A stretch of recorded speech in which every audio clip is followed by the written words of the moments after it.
Ayan, tingnan nyo yung pasaway na yan. Napakapasaway.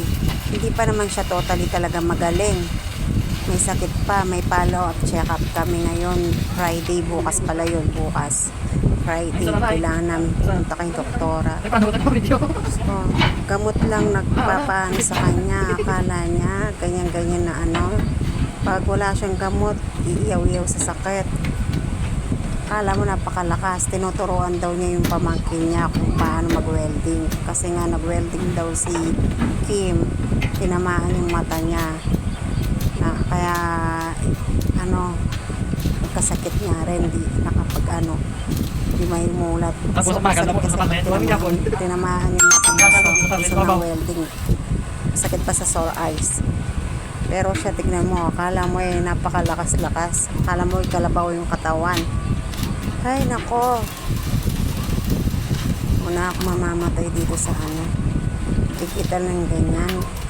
Gaganyan-ganyan lang yan. Pero may nararamdaman. 75 pieces ang gamot niya. Sabi nga, pahinga. Wala daw siyang karapatan magpahinga.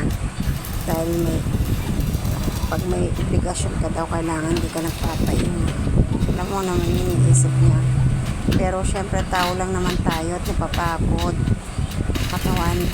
Hindi pa kasi niya totally naranasan yung talagang bibigay yung katawan mo na talagang kahit ikaw gusto mo magtrabaho pero yung katawan mo nangyari na sa akin yan. Sobrang sipag mo sa ano, sa dumating umuwi ako tapos bumigay yung katawan ko.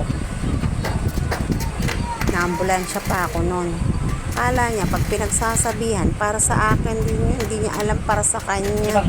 Nakatigas-tigas ng ulo. Yung ginagawa niyang ganyan, pag gaya ng sa akin, todo trabaho ako, todo trabaho. Yung tinatago kong 10,000, Diyos ko, isang araw, wala man isang araw yun, ang bill ng hospital ko, 13K, wala man isang araw yun. Oh. Naubos din.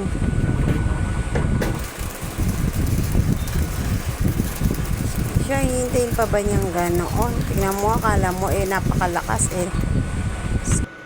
Pag pa naman pinagsasabihan mo, abay sasabihin pa sa akin, naku gadang, pasalamat ka at masipag asawa mo. Ay, ko sasabihin, kuhanin mo yung masipag. Hindi ko kailangan ng masipag. Kung ikaw naman ay mararatay sa sakit, diba? Tama na yun yung gusto ko, magpagaling lang muna. Pagaling ka muna, ganyan. Lahat naman